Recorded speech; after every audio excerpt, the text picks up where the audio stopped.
Hey, what is up guys? It's your boy Speed here, and today we are back with the best hero in Dota. I'm not kidding, Dragonite is the best hero in Dota at this current point in time, and I can very confidently say that. If you know what you were doing, this is the best hero in the game. In today's video, we're going to be looking at mid Dragonite, as I actually think mid Dragonite is the better of the Dragonites, and I will also explain why I think mid Dragonite is better than carry Dragonite. On top of that, go sign up to the gameleap website, guys. I'm posting new content over there almost every day, and I'll see you there. So if you don't know what they did to Dragonite, they did a couple of things. Number one, his Facet is different. Instead of giving him cleave on his E, it gives him magic damage and AoE bonus. So it increases the AoE of the splash damage of his ult, the stun, and the Q. The stun is now an AoE stun if you're in your ult, and so the E amps that, right? So basically, this hero has a team fight stun, a team fight Q, damage reduction, the E gives it bonus damage, and the ult amps this all together. Now, you might be thinking, okay, that doesn't sound that crazy, but it is kind of crazy. At level 6, this hero has bonus 50 damage. At level 7, it has bonus 60 damage.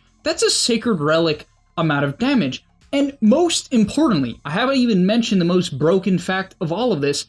The most broken fact of all of this is that Worm's Wrath, the magic damage, works on denies. Deny mechanics have been removed almost entirely from Dota. There are very few mechanics in Dota or spells in Dota that give you consistent or constant deny damage. In fact, consistent or constant deny damage almost doesn't exist. An example that I guess you could technically say is the case is like Empower from Magnus, but TA doesn't have it. She used to have it with Refraction. Refraction doesn't work. Kunkka used to have it with Tidebringer. Doesn't work. And the reason why is because as people got better, if you have a 20 or a 30 damage advantage on your opponent, they're not going to get very many CS at all. And your lead is going to continue to snowball over time. And so that's kind of just the case with current Dragonite. You can't bully him because he gets bonus HP regen and bonus armor, and he frankly will hit 20 damage harder than you at level 3. At level 2, he'll hit 10 harder. And it's actually funny, a lot of even pro players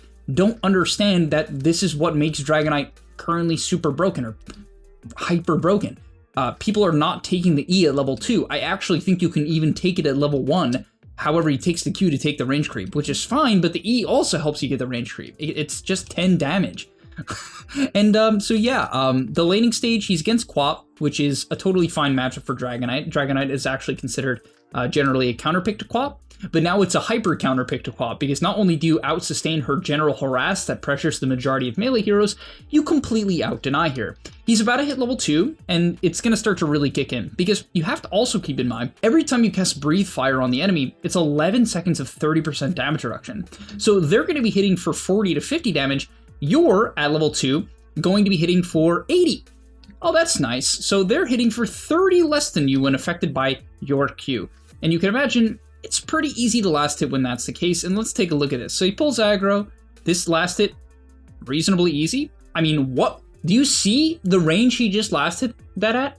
He doesn't have a Quelling Blade for reference. I mean, that was a missed last hit for the majority of heroes. So gets that. This one, okay, whatever, that one was free. And mainly it's on the denies that you'll see the real pressure come in, and all the good Dragonites are just going to be hyper aggressive. That one, I mean, just now clicks Q on him, so the Quap is hitting for, what is it, 50, 54, something like that? He's hitting for 82? Nope, out of range.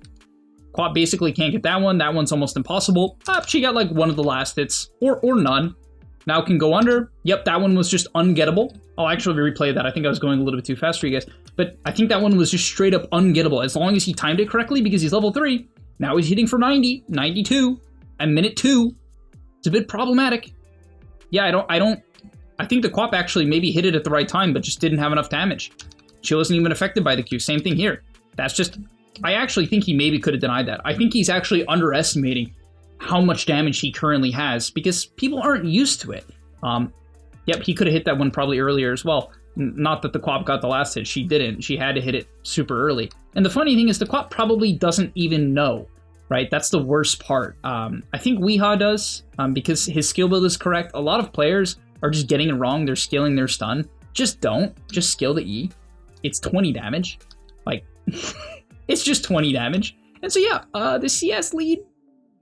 Now let me tell you, Weehaw is one of the best laners in the world. So him being 17-4 to a 5-1 in a favorable matchup is not the craziest thing in the world, but this Quap is not a bad player, right? This guy is top 1,000 in the world. Now, yes, there's a skill gap. We have top 75, this guy's top 1,000. You could say I'm nitpicking, I mean, I'm picking like a favorable game. But I assure you, right, I assure you, if the roles were reversed, the Quap would be winning the lane, right, in terms of CS. It's just that easy. And so yeah, it's going to continue to snowball from there. You essentially cannot miss last hits at this point. You have 12 HP regen without a tango running. And look at his items, guys. This is really important as well. You do not want to greed out. I'm actually going to quickly play it back so you can see it from the start. These are the starting items. Bracer components. After that, you buy a bracer. After bracer, you buy a stick, right? You do need a little bit of mana. After that, if the matchup is good, you should buy raindrops. I actually think he should absolutely buy raindrops in this matchup. You need the mana, and it's good against Quap, so I think I personally disagree with him a little bit there, right? Because he ends up getting a little bit low in this matchup, and it's completely avoidable with raindrops. You're just never really going to get put into an uncomfortable position. So, yeah, slight disagree there. After that, you're going to pick up Belt of Strength, Gloves of Haste, right? Building into your tread components. It's better to buy the non-boot components in most matchups. You're just playing for last hits, and the Gloves of Haste and Belt of Strength will enable that more than boots generally will. And you should continue to just blast and deny, guys. Don't overthink anything. You shouldn't be going for really any solo kills. You should just be creating a CS gap slowly but surely. And then once you hit level 6 and you build up some stat items, which is almost inevitable, it gets even worse because now you get a bonus 20 damage and it's 20% increase on this. So what is 20% of 30? I don't know, like 7 or something like that, around there. So basically you're getting another free 7 damage. So the ulti is basically 27. Which is insane. It's also splash damage. And so every time he hits this Quap, I mean, look at this damage. I'm going to go back here. Look at this damage. What is that auto attack? It's minute 5. It's minute 5. And he's hitting this Quap for like 1/10 of her health with one click. I mean, it's a joke. It's a complete joke. And most matchups look like this. Like, sure, this matchup is technically DK favored, but it's not that favored. It's like DK does well relative to other melee heroes. Not like DK is supposed to stomp the Quap. And so now he's just chasing down the Zeus. I think this clip is really funny. Zeus just has to completely run away. And you want to use your ulti near off cooldown, right? Because it lets you farm. Now, the next item you're going to buy is Mage Slayer. Personally, I'm a fan of Double Bracer and just all-inning on the early game, but fine. He's going for the Mage Slayer. And Mage Slayer, which is one of Dragonite's favorite items, is even better now for Dragonite. Why? Because instead of Blitz Knuckles, you get to buy the much more efficient Gloves of Haste, which all you want on this hero is attack speed. You have 1 billion damage, you just need attack speed. So you buy Gloves of Haste. Then, if you need a little bit of regen, you can buy Cornucopia. Oob is fine, you can actually buy Oob. I think it's probably the weakest of the components, even though it is decent. That's how crazy all the buildup is. Cloak, of course, you know, your Dragonite, you just need a little bit of magic resist to pair with your armor. And so, yeah, he's gonna click his ult. In a moment from now?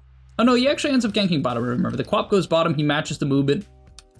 Max E, barely gets the juke on the Quap. And it's a pretty easy dive because also your ultimate gives you bonus movement speed. So you're very, very fast. Chase down the Quap, the Drow. Auto attacks doing 1/10 of the Drow's health. With very high attack speed, easily can kill off the tomb. Into the tower. And of course you kill towers very quickly. You don't do any bonus damage to towers or something like that. But it's more of the fact that you just hit, again, super, super hard. So easy secure on the mid tower, can farm a stack, push out the wave, and typically after you make your move, you're going to make your way back to mid. You want to farm lane creeps when your ulti is down. You don't want to get stuck in the jungle when the ulti is on cooldown. It's pretty inefficient. So back to mid, ulti, only about a 40-second downtime. I think it's, 60-second duration, 100-second cooldown, so 40-second downtime. Thinks about TPing top, decides against it. And at this point, the lead against the Quap is huge. 1.5k gold lead. Absolutely stomping him. Free mid tower. And in most games, it's totally fine to just kind of take mid. It's so efficient. As he gets it here. Easy peasy. Mage Slayer completed. And this is the timing where the hero just feels straight up broken. Because you have 30 attack speed, 20 regen, 20% magic resist, and you have this incredible debuff in the Mage Slayer active. Which just makes this hero insane.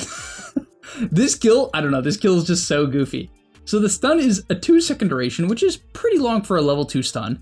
But he gets a haste, and like, the Zeus has Heavenly Jump, but he probably doesn't think he's gonna get Dover in the tower.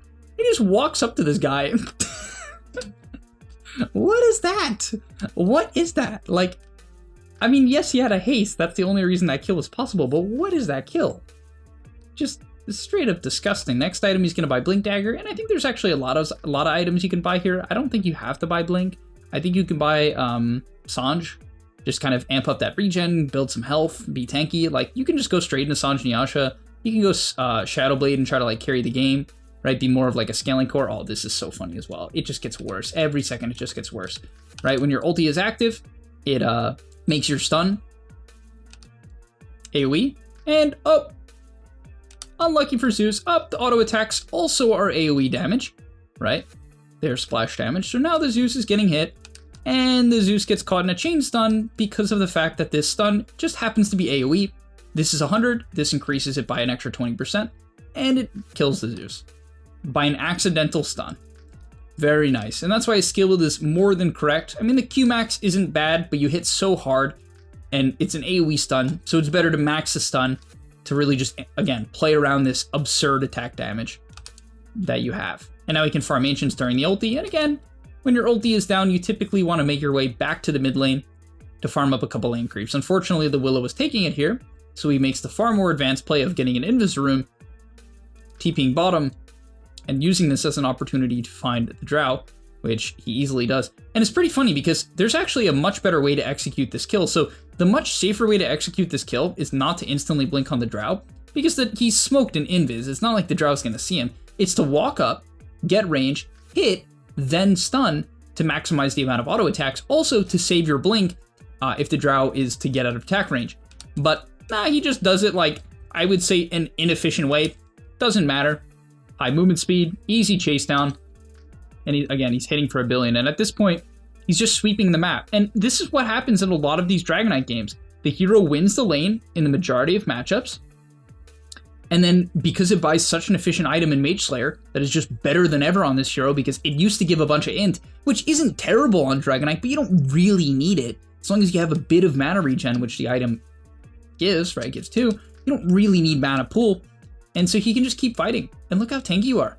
Doesn't even have armor, but he's just fine because he's Dragonite, right? Obviously, his team at this point is super snowballing the game and super stomping, but a large part of that is because the enemy mid is completely destroyed, right? When you run over mid that hard, when you double their CS and then counter gank their gank and then take the tower off their move, the game gets pretty snowbally pretty quick. And so from there, I think there's a lot of items you can buy. I would generally recommend buying 1 of 2 items after this. I think Hurricane Pike is good to make sure that you can kite in and out of fights. It's also just a bit of attack range, which again is nice. It gives a lot of agi as well. So a bit of attack speed to go again with your damage. He's decided to go Orchid. This kind of makes sense for Weehaw. This guy loves going for solo plays, making solo moves. So buying an item that gives attack speed and of course solo kill potential with the silence makes sense for him as a player, but you can go for Pike or BKB as the most safe items. You can also go Sange and Yasha, which I think is fine as well, especially if the enemy has a ton of stuns. But yeah, stun onto the Quap. I mean, look at these auto attacks. Whoa. Level 12, and it's a huge amp at level 12 because you get more damage from your E and you get 40 more bonus damage. 40. So the level 12 timing on this hero is quite ridiculous as well. By the way, at level 10, you have a 15 damage talent to make it even worse.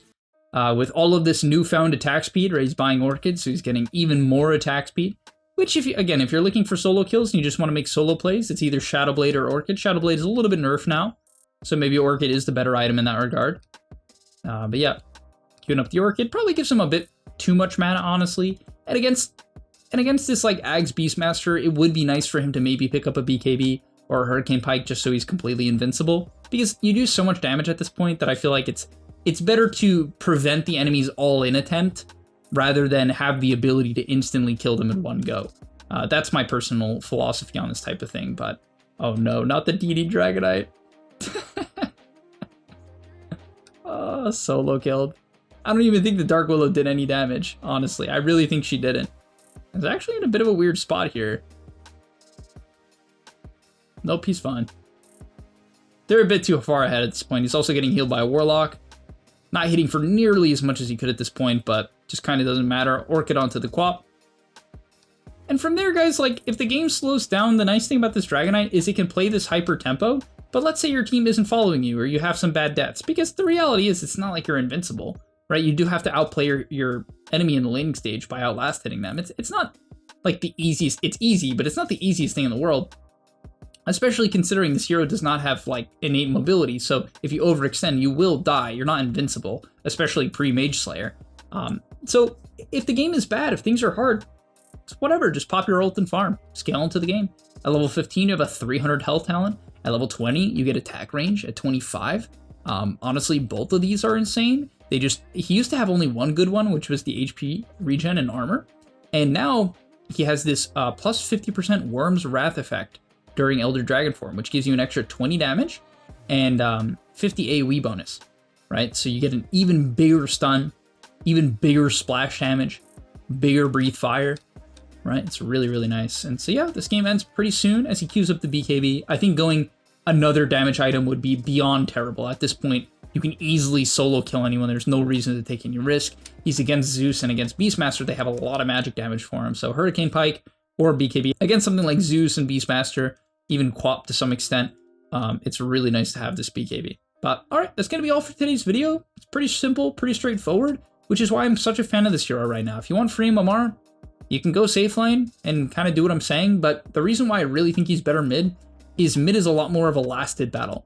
Safe lane and off lane is a lot more fighting, right? Because it's a 2-on-2. There's a lot more kill potential in the early levels. Mid, you rarely have kill potential early on, right? Especially against Dragonite. I mean, you're not killing this guy's high regen, high armor, and damage reduction. So yeah, that's just how it goes, which is why having a deny mechanic in a one-on-one is generally better. All right, thank you guys so much for watching. Hopefully you enjoyed. I'll see you in the next one, and I'm out. And that's all, but remember, before you leave, before you tune out, subscribe to the GameLeap website, where we are going to help you get to the next rank. If you're stuck, click the link down below, and I'm out. Peace!